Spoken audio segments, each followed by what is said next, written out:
ಶಾಸ್ತ್ರೀಯ ಕನ್ನಡ ಅತ್ಯುನ್ನತ ಅಧ್ಯಯನ ಕೇಂದ್ರ ಹಾಗೂ ಕೇಂದ್ರ ಉನ್ನತ ಶಿಕ್ಷಣ ಸಚಿವಾಲಯದ ಸಹಯೋಗದಲ್ಲಿ ಮೈಸೂರಿನ ಭಾರತೀಯ ಭಾಷಾ ಸಂಸ್ಥೆಯಲ್ಲಿ ಆಯೋಜಿಸಿರುವ ಕನ್ನಡ ನಾಡು ಹಾಗೂ ಹೊರನಾಡಿನ ಕನ್ನಡ ಶಾಸನಗಳ ಕುರಿತ 2 ದಿನಗಳ ರಾಜ್ಯ ಮಟ್ಟದ ಕಾರ್ಯಾಗಾರಕ್ಕೆ ಹಂಪಿ ಕನ್ನಡ ವಿಶ್ವವಿದ್ಯಾಲಯದ ಕುಲಪತಿ ಪ್ರೊಫೆಸರ್ ಡಿ.ವಿ. ಪರಶಿವಮೂರ್ತಿ ಇಂದು ಚಾಲನೆ ನೀಡಿದರು.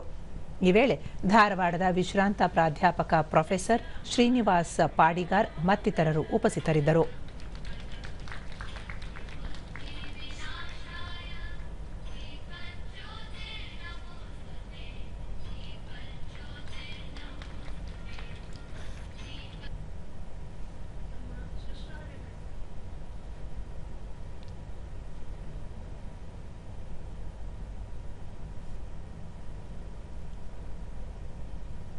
ಬಳಿಕ ಪ್ರೊಫೆಸರ್ ಡಿ.ವಿ. ಪರಶಿವಮೂರ್ತಿ ಗಡಿಗಳನ್ನು ಮೀರಿದ ಈ ಶಾಸನಗಳ ಅಧ್ಯಯನ ಇಂದು ರಾಜ್ಯಗಳ ನಡುವೆ ಸಾಂಸ್ಕೃತಿಕ ಹಾಗೂ ಭಾಷಿಕ ಸಮನ್ವಯತೆಯನ್ನು ಸಾಧಿಸಲು ಸಹಕಾರಿಯಾಗಿದೆ ಎಂದು ಹೇಳಿದರು.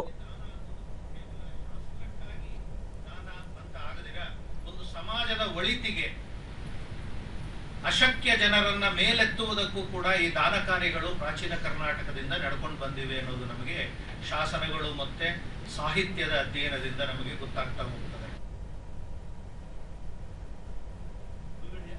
ಪ್ರೊಫೆಸರ್ ಶ್ರೀನಿವಾಸ್ ಪಾಡಿಗಾರ್ ಕರ್ನಾಟಕದ ಹೊರಗಿನ ದೇವಾಲಯಗಳು ಹಾಗೂ ಅಲ್ಲಿ ಸಿಗುವ ಕನ್ನಡ ಶಾಸನಗಳು ವಿಶೇಷವಾಗಿವೆ. ಲಾತೂರ್ ಪ್ರದೇಶಗಳಲ್ಲೂ ನೂರಾರು ಕನ್ನಡ ಶಾಸನಗಳು ಲಭ್ಯವಿವೆ ಎಂದು ಹೇಳಿದರು. ಇದೊಂದು ಬಹಳ ವಿಶೇಷವಾದಂತಹ ದೇವಸ್ಥಾನ. ಇದನ್ನು ಅಧ್ಯಯನ ಮಾಡಿದಾಗ ನನಗೊಂದು ಶಾಸನ ಗಮನಕ್ಕೆ ಬಂತು. ಇದರೊಳಗೆ ಒಂದು ಶಿಲ್ಪಿಯ ಶಾಸನ. ಆಮೇಲೆ ಕನ್ನಡದಲ್ಲಿದೆ ಶಾಸನ.